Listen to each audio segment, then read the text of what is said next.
There is a crisis unfolding on the streets of Birmingham, and it is one that cannot be ignored, swept under the rug, or trivialized any longer. Over 17,000 tons of waste have piled up in the heart of the UK's second city, creating a disaster that threatens the public health of thousands. And yet, despite the overwhelming evidence of the immediate and serious threat to citizens' well-being, the government has shown a disturbing reluctance to take decisive action. No military intervention. No emergency measures. Instead, we are given the same tepid rhetoric, as if a national public health crisis could somehow resolve itself through monitoring and working with the council. This, frankly, is a disgrace. To put it bluntly, when a city is drowning in its own waste, when rats are swarming and the spectre of disease looms large, there is no room for bureaucratic dithering. The government's refusal to deploy the military to assist with refuse collection is not just frustrating, it is negligent. Former Health Minister Edwina Currie is absolutely right. The army should be called in, and fast. The situation in Birmingham is not just a matter of local governance, it is a matter of national health and safety. Let's face facts. This is not an isolated incident. We have been here before, and history provides a clear precedent. In 1970, when London was gripped by a similar strike and garbage piled up on the streets, the government wisely called in the military. The results were swift and decisive. The situation did not escalate into a full-blown public health disaster, largely because the appropriate action was taken. Today, the same action is needed. However, this government, seemingly paralyzed by its inability to make hard decisions, is unwilling to follow in the footsteps of its predecessors. The situation in Birmingham is not a mere inconvenience, it is a matter of life and death.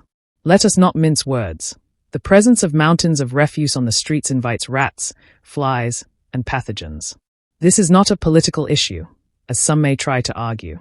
This is a *** public health issue ***, plain and simple. When waste is left to fester, the risk of disease skyrockets. We have seen it before, both here and abroad, where unsanitary conditions lead to outbreaks of disease. How many people need to fall ill before the government decides to act? What is more infuriating is the apparent passivity of the authorities involved. The council has declared a major incident, which in theory allows for the mobilization of extra crews to clear the rubbish. But instead of focusing on getting the job done, reports are emerging that refuse workers are prioritizing more affluent, less built-up areas. What does this say about the government's priorities? The less affluent areas, the ones most vulnerable to public health risks, are being neglected in favor of areas where waste collection is simply easier. Meanwhile, the union involved, Unite, is accused of blocking refuse lorries from leaving their depots.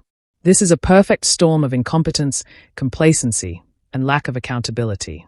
If the government were remotely serious about resolving this issue, they would not allow petty union disputes and local inefficiency to get in the way of public safety.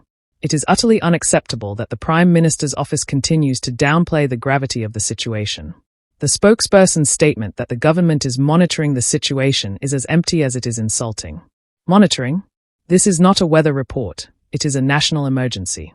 The government's reluctance to act now reflects its broader failure to confront the real issues that affect ordinary citizens, issues that go beyond the realm of political theatre and into the realm of genuine public concern.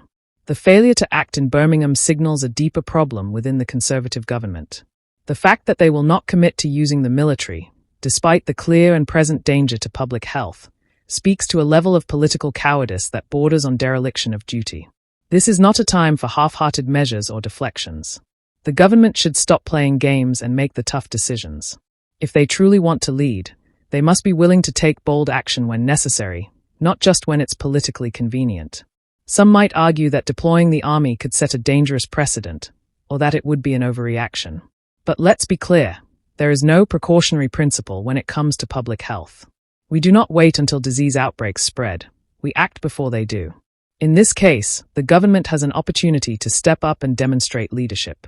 Instead, they are dithering, and the cost of inaction is becoming more apparent by the day. If the government cannot find the courage to deploy the military in the face of such a dire crisis, it risks losing all credibility with the public. This situation is an embarrassment, and it should be treated as such. The military is not a last resort, it is a practical and necessary solution to a very real problem. If this government is unwilling to face the stark realities of public health and take swift, decisive action, it will only further alienate the public, exposing its failure to protect the most vulnerable in society. Birmingham's refuse crisis is more than just a local issue. It is a reflection of the wider incompetence that defines this government. The time for platitudes has passed. It is time for the military to be called in and for action to be taken. The people of Birmingham and the people of the UK deserve no less.